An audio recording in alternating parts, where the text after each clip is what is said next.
السلام علیکم جی. صبح صبح اہل یوتھ اعلی یوتھ کے اندر بہت زیادہ جوش و خروش کے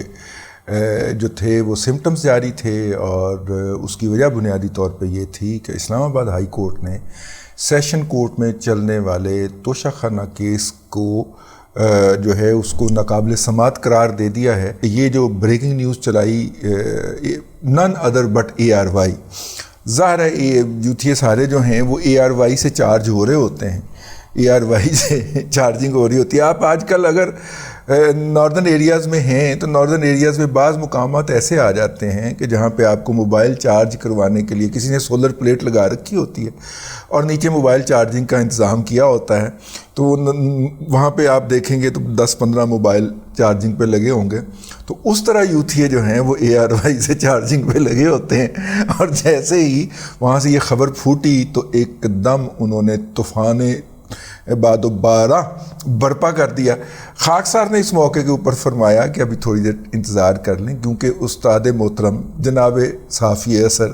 جناب سعید چودھری صاحب نے اسی وقت ایک ٹویٹ فرما دیا جو آپ ٹویٹر پہ جا کے ملاحظہ کر سکتے ہیں.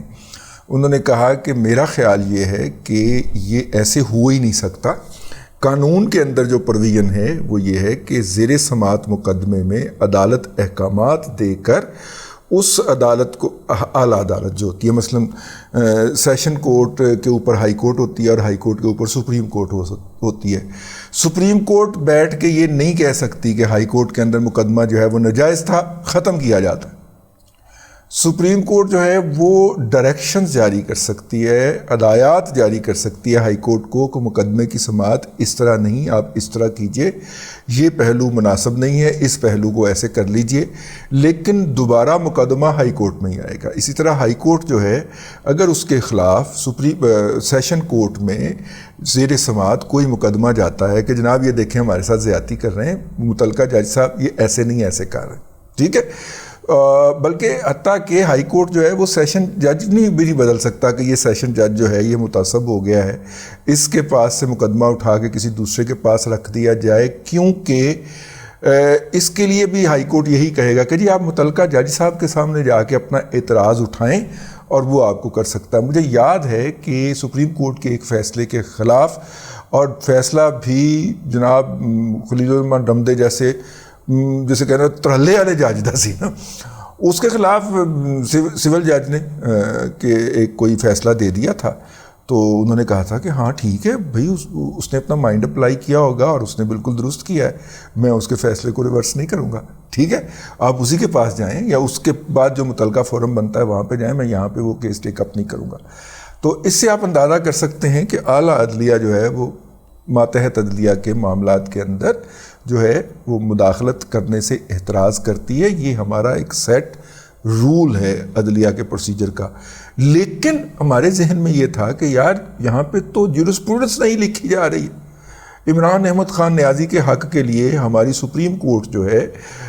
وہ تو نئے مطلب کہ نئی دریافتیں فرما رہے ہیں، نئی ایجادات فرما رہے ہیں آئین کے اندر. تو کیا پتہ انہوں نے کر دیا ہو. تو خیر سعید چودھری صاحب اس بات کے اوپر اڑ گئے. انہوں نے کہا کہ میرے پاس اطلاعات تھیں جس بنیاد کے اوپر یہ فیصلہ جو ہے ریمانڈ ہوگا. تو خیر 2 گھنٹے کے بعد صورتحال واضح ہو گئی کہ جناب وہ ناقابل سماعت نہیں ہوا، بلکہ انہوں نے متعلقہ عدالت کو ہدایات دی ہیں، جن میں سے ایک ہدایت یہ ہے کہ 7 دن کے اندر اندر اس مقدمے کا فیصلہ کر دیا جائے. نارملی اس طرح کی ڈائریکشن جو ہے وہ اعلیٰ عدلیہ پاس کرتی ہے، لیکن یہ لازمی نہیں ہوتا کہ ان کی جو ہے وہ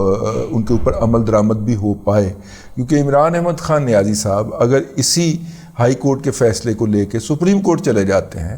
اور سپریم کورٹ اس کو لے کے بیٹھ جاتا ہے، تو پھر بھی سیشن کورٹ تو پروسیڈ نہیں کر سکے گی آن کے سپریم کورٹ اس پہ کوئی اسٹے آرڈر جاری کر دے. اور جس طرح انہوں نے کوئٹہ ہائی کورٹ کے جو ہے ججز، بلوچستان ہائی کورٹ کے ججز کے فیصلے کے خلاف سپریم کورٹ نے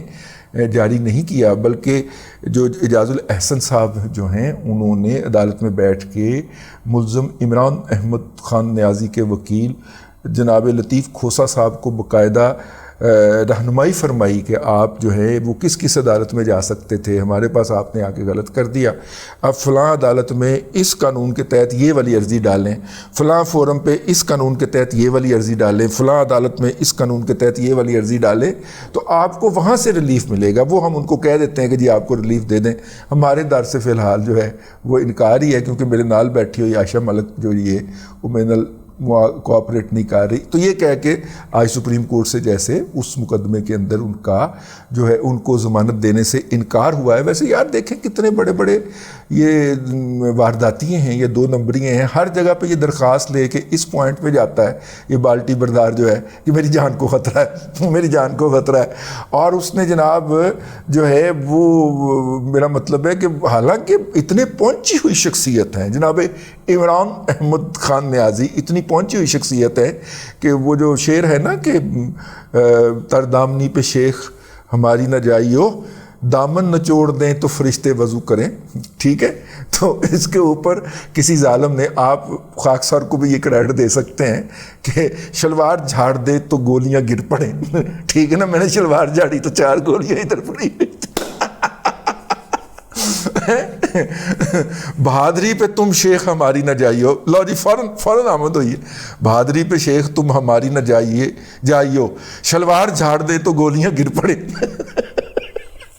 تر دامنی پہ شیخ تم ہماری نہ جائیو، ٹھیک ہے،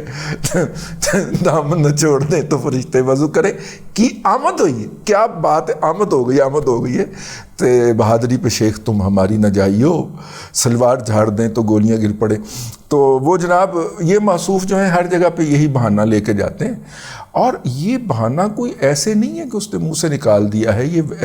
یہ بڑے طریقے کے ساتھ جو اس کے ہینڈلرز ہیں، جو اس کے ایڈوائزرز ہیں، جو 2 کمپنیاں اس نے برطانیہ کے اندر اور ایک امریکہ کے اندر ہائر کی ہوئی ہے اسٹریٹجی بنانے کے لیے، وہ اس کو باقاعدہ یہ والی اسٹریٹجی بنا کے دیتے ہیں، اور یہ ان کا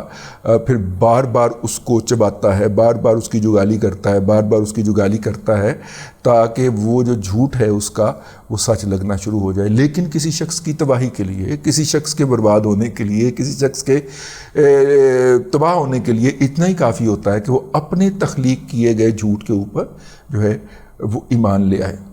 خاکسار کا فکرہ ہے، بہت 15-20 سال پرانا فکرہ، بچوں کو پڑھاتے ہوئے میں نے بتایا تھا کہ پروپیگنڈے سے بچنا ہے۔ پروپیگنڈا کے جب میں پروپیگنڈا پڑھا رہا تھا تو میں نے اسے کہا تھا کہ اپنے پروپیگنڈے کے اوپر یقین نہیں کر لینا، اسے سچ نہیں سمجھ لینا، ورنہ آپ سائیکولوجیکل شاک میں چلے جائیں گے، پھر آپ کا مطلب سائیکو ٹریٹمنٹ کرنا پڑ جائے گا۔ تو بہرحال جناب وہ والا انہوں نے کر دیا ہے، وہ کیا کہتے ہیں اس کو،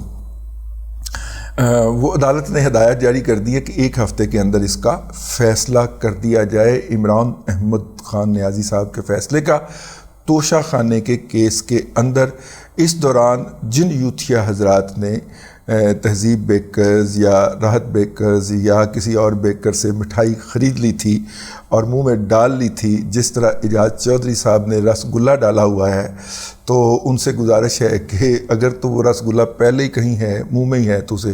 ویسے ہی اگل دیں جس طرح کہ آپ دوسری چیز سچ اگلتے رہتے ہیں، تو یا پھر آگے چلا گیا تو انگلی پا کے کر کے تو کہہ کر لو، کیونکہ وہ فیصلہ تھوڑے حق چ نہیں آیا، فیصلہ خلاف آ گیا ہے، تو اس لیے اس کو کر لیں تو زیادہ مناسب ہوگا، کیونکہ ورنہ پھر بعد میں میرا مطلب ہے اگو بہت ساریاں گلاں نے جو کہ صرف راجہ کبیر صاحب بیان کر سکتے ہیں، میں بیان کرنے کا حوصلہ نہیں پاتا، ہمت نہیں پاتا۔ بہرحال جی یہ آج 2 مطلب جسے کہنا چاہیے صدمے پہنچے ہیں جناب عمران احمد خان نیازی صاحب کو، اور جو ہے اس کا جو ہے دیکھیں اب کیا ہوتا ہے۔ اپنا مستقبل قریب کا منظرنامہ آہستہ آہستہ واضح ہونا شروع ہو گیا ہے۔ ممتاز بھٹی صاحب کی اطلاع ہے کہ اٹک کے قلعے کی جو جیل ہے اس کی صفائی ستھرائی شروع ہو گئی ہے، اس میں پروٹوکول لگنا شروع ہو گئے ہیں، ایک دو جگہوں کے اوپر جو ہے وہ اے سی بھی انسٹال کر دیا گیا ہے، کیونکہ اپنا لاڈلا آ رہا ہے نا، تو وہ کچھ لوگوں کا خیال ہے کہ نواز شریف صاحب 6 اگست کے بعد آنے والے ہیں اور وہ آ کے جیل جائیں گے، تو یہ ان کے لیے ہے لیکن ممتاز بھٹی صاحب کا اصرار ہے کہ نہیں، یہاں پہ عمران احمد خان نیازی صاحب کو تاڑا جانا ہے، اور جبکہ میرا اس بات کے اوپر یہ یقین ہے کہ عمران احمد خان نیازی کو 16 ستمبر سے پہلے کچھ نہیں کہا جانا اور ان کو کچھ نہیں کیا جانا، جبکہ ان کا خیال یہ ہے کہ وہ ماں مر گئی جڑی چوپڑیاں دیندی سی، اور وہ بھی دو تو جڑی دودھ نال روٹی دیندی سی وہ ماں مر گئی، مطلب کہ وہ دن گزر گئے جب خلیل خان فاختہ اڑایا کرتے تھے۔ تو میرا خیال، ان کا یہ کہنا ہے، جبکہ میرا خیال ہے کہ 16 ستمبر سے پہلے عمران خان صاحب کو یرکا کے رکھا جائے گا، لیکن ان کو ہاتھ نہیں لگایا جائے گا۔ اب دیکھیے بھٹی صاحب درست ثابت ہوتے ہیں یا ہمارا جو اطلاع ہے وہ درست ثابت ہوتی ہے۔ اب تک کے لیے اتنا ہی، اگلے ولاگ کے اندر پھر حاضری ہوگی۔ اللہ تبارک و تعالیٰ آپ کو آسانیاں عطا کرے اور آسانیاں خلق خدا میں تقسیم کرنے کی توفیق عطا کرے۔